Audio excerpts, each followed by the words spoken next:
అందరికీ నమస్కారం. నేను మీ ప్రజ్ఞ. ఈరోజు మనతో శ్రీ కృష్ణమాచార్యులు గారైతే ఉన్నారు. ఆయన్ని అడిగి తెలుసుకుందాం 2026లో ఏ ఏ రాశి వారికి ఎలా ఉండబోతుంది అనేది. నమస్తే గురుగారు. జై వీరబ్రహ్మ జై గోవిందమాంబ జై. నమస్కారం తల్లి. ఎలా ఉన్నారు? బాగున్నానమ్మా. ఎలా ఉన్నారు? చాలా బాగున్నాను గురుగారు. గురుగారు 2026 సంవత్సరం అయితే వస్తుంది కాబట్టి ఏ ఏ రాశి వాళ్ళకి ఎలా ఉండబోతుంది? మీరు ఎలానో గవ్వల్ని అనుసరించి చెప్తూ ఉంటారు కాబట్టి అవే గవ్వ ప్రశ్నలు వేసి ఏ ఏ రాశి వారికి ఎలా ఉండబోతుంది అనేది అయితే చెప్పండి. తప్పకుండా. అయితే గురువుగారు ప్రత్యేకమైన రాశి సింహరాశి అందరికీ చాలా ఇంట్రెస్ట్ ఉంటుంది తెలుసుకోవాలి అని చెప్పి ఈ సింహరాశి గల వాళ్ళకి 2026లో ఎలా ఉండబోతుంది?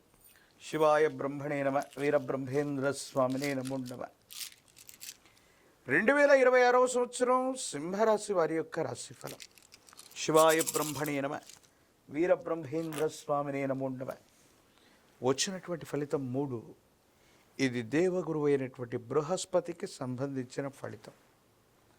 ఒకవైపేమో అష్టమ శని ప్రభావం వల్ల అనుకున్నవి జరక్క ఆలస్యమవుతున్న పరిస్థితులు చూడొచ్చు. ఇక దేవగురువు అయినటువంటి బృహస్పతి అతిచారం వల్ల సింహరాశికి వ్యయ స్థానంలోకి రావటం వల్ల తప్పనిసరిగా కొన్ని ఇబ్బందులు ఏర్పడేటువంటి అవకాశం కనిపిస్తుంది.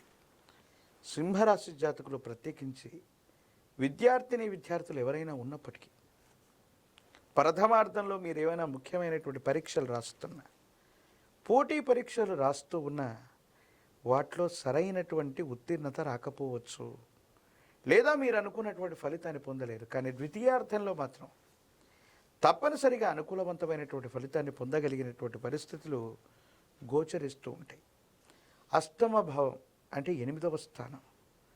ఆ 8వ భావాన్ని మనం ఆయుస్థానంగా చెప్పబడుతూ ఉంటుంది. సింహరాశి జాతకులు సెల్ఫ్ డ్రైవింగ్ విషయంలో తస్మాత్ జాగ్రత్తగా ఉండవలసిన పరిస్థితి. సెల్ఫ్ డ్రైవింగ్ వల్ల ప్రమాదాలు జరగటం, వాహన సంబంధమైనటువంటి ప్రమాదాలు ఉన్నటువంటి కారణంగా సింహరాశి జాతకుల యొక్క జీవన గమనంలో ప్రతి నిత్యం కూడా ఈ 2026వ సంవత్సరం జాగరూకతతో మెలగటం వల్ల కొన్ని ప్రమాదాలని తప్పించుకునే అవకాశం ఉంది. మనం చేయనటువంటి పొరపాటుకు సంజాయిషి ఇచ్చుకోవటం, ఎప్పుడో సమసిపోయాయనుకుంటున్న తగువులు మళ్ళీ మొదలవటం. ఎందుకంటే పెద్దలు చెప్తూ ఉంటారు, రుణశేషం శత్రుశేషాన్ని ఎప్పుడు కూడా ఉంచకూడదని. కొంతమంది వ్యక్తులకి మనం ఇవ్వవలసినటువంటి డబ్బులు ఇచ్చేసాం, లేదా తృణమో ఫనమో మిగిలింది. కొంతమందితో శత్రువులు మనకున్నారు గతంలో, వాళ్ళని కూడా వదిలిపెట్టాం. కానీ మళ్ళీ జీవితంలో రుణాన్ని కానీ శత్రుత్వాన్ని కానీ మీరు తృణము అని వదిలిపెట్టినటువంటి వటవృక్షాలై మళ్ళీ మీకు మీ చేరువకు వస్తాయి. వాళ్ళతో మళ్ళీ మీరు పోరాడవలసినటువంటి పరిస్థితులు. సమాజంలో ఎప్పుడైతే మనకు ఖ్యాతి లభిస్తూ ఉంటుందో ఒక్కసారిగా మళ్ళీ ముందుకు వెళుతూ ఉంటాము. ఎక్కువ కాలం ఇబ్బందులు పడి ఇక ఈ వ్యక్తి పైకి రాలేడు, ఇతడి జీవితం అయిపోయిందనుకున్న సందర్భంలో మళ్ళీ ఎప్పుడైతే పునర్వైభవాన్ని మనం పొందుతూ ఉంటామో కొంతమంది రుణగ్రహీతలు అవ్వచ్చు, లేదా రుణదాతలు అవ్వచ్చు, లేదా మీరు గిట్టన్నటువంటి కొంతమంది వ్యక్తులు మీ మీద చెడు అభిప్రాయాలని ప్రచారాలని చేస్తుంటారు. కాబట్టి వీళ్ళతో మీరు చాలా జాగ్రత్తగా ఉండవలసినటువంటిది. కొన్ని విషయాల్లో మీకున్నటువంటి ముక్కుసూటితనం, ఎందుకంటే సింహరాశి చాలా ప్రత్యేకమైంది. వీళ్ళకున్నటువంటి స్వభావ రీత్యా ఎవరికి భయపడకపోగా ముక్కుసూటితనంతో అనుకున్నది చేయటం, కోపం, ఆవేశం, భావోద్వేగాలు అధికంగా ఉండటం. ఈ చర్యల వల్ల సమాజంలో కొంతమంది వ్యక్తులతో మీకు శాశ్వతమైనటువంటి విరోధాలు లభిస్తుంటాయి. దీంతో కొన్ని ఇబ్బందులు కలిగేటువంటి అవకాశాలు కూడా లేకపోలేదు.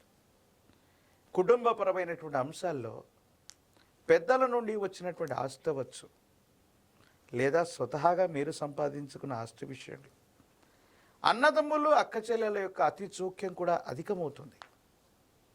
మాకు కూడా ఇందులో వాటాలు ఉన్నాయి, మీరు సంపాదించిన ప్రతి రూపాయల్లో కూడా మాకు భాగం కావాలని కొంతమంది అర్హత లేనటువంటి వాళ్ళు మనవాళ్ళు కూడా ఎక్కువగా ఆశపడుతూ ఉంటారు. మానసికమైనటువంటి వ్యధకి కారణమయ్యేటువంటి అంశం.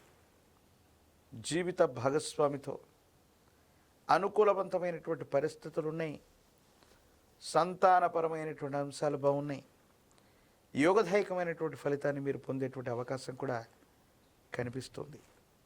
ఏది ఏమైనప్పటికీ కూడా సింహరాశి జాతకులకి గురుబలం తగ్గి ఉండటం, అష్టమ శని ప్రభావం, ఈ రెండు ప్రభావాలను చూపెడుతున్నాయి కాబట్టి కొద్దిగా జ్ఞాపక శక్తి నశించటం, లేదా ముఖ్యమైనటువంటి పనుల్లో ఉన్నప్పుడు మీ శక్తి మీకు గుర్తు రాకపోవటం, లేదా మీకున్నటువంటి పరిస్థితుల్ని వనరుల్ని సరిగ్గా వినియోగించుకోలేకపోవటం వల్ల అనుకూలవంతమైన ఫలితాన్ని పొందలేకపోతూ ఉంటాం.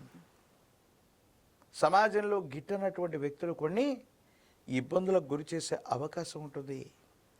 రాజకీయపరమైనటువంటి రంగంలో ఉన్నటువంటి వాళ్ళకి ద్వితీయార్థం యోగిస్తుంది. విద్యార్థులకు నిరుద్యోగులకు కూడా ప్రథమార్థం కంటే కూడా ద్వితీయార్థమే అనుకూలవంతమైన ఫలితాన్ని ఇస్తుంది. ప్రత్యేకించి ఈ రాశిలో ఉన్నటువంటి వివాహం కానటువంటి వాళ్ళకి చక్కని సంబంధాలు కుదురుతాయి. వైవాహిక జీవితం కూడా అనుకూలవంతమైనటువంటి అవకాశం కనపడుతుంది. అయితే గురువు గారు, ఈ సింహరాశి గల వారికి ఎలాంటి సమస్యలు, వాటికి పరిష్కారాలేంటి? ఆర్థికపరమైనటువంటి అంశాలు, వాహన సంబంధమైనటువంటి ప్రమాదాలు, ఇతరత్ర మిశ్రమమైనటువంటి ఫలితాలు కనబడుతున్నటువంటి పరిస్థితి దృష్ట్యా, అంటే నరదిష్టి ప్రభావం కూడా బాగా ఎక్కువగా ఉంది. అష్టమ శని కూడా జరుగుతూ ఉంది.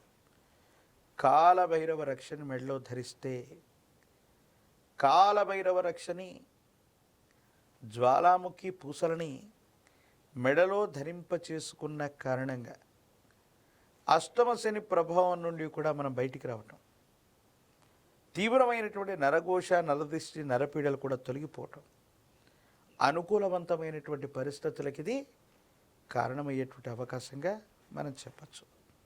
అయితే ఏ దేవి దేవతల్ని కొలిస్తే వీళ్ళకి మంచి జరుగుతుందంటారు సింహరాశి వాళ్ళకి? కాలభైరవ స్వామి వారిని కానీ, హనుమ ఆంజనేయ స్వామి వారిని కానీ ఎక్కువగా ఉపాసన చేయటం, ఈ దేవీ దేవతా స్వరూపాన్ని ఆరాధన చేయటం వల్ల అష్టమ శనిలో కూడా మంచి ఫలితాలు వస్తాయి. 108 అరటిపళ్ళను తీసుకుని హనుమంతుల వారికి నివేదన చేస్తూ మంగళవారం పూట కానీ శనివారం పూట కానీ చేసే ఈ అద్భుతమైనటువంటి అర్చన పేరే కదలి అర్చన. హనుమంతుడి యొక్క అష్టోత్తర శతనామాలకి ఒక్కొక్క కదలీ ఫలాన్ని సమర్పణ గావిస్తూ, కదలీ ఫలాన్ని స్వామివారికి సమర్పించటం, నాగవల్లి దళాలుగా చెప్పబడేటువంటి తమలపాకుల చేత స్వామివారికి అలంకరణ చేయించటం, స్వామివారి యొక్క శరీరం మొత్తం పూసుకున్నటువంటి గంగ సింధూరాన్ని లేదా సింధూరాన్ని నుదుట బొట్టుగా పెట్టుకోవటం, హనుమంతుల వారిని ఈ విధంగా పూజించటం వల్ల అత్యంత అనుకూలవంతమైన ఫలితాన్ని తప్పకుండా మనం పొందేటువంటి అవకాశం కనపడుతుంది. ఓం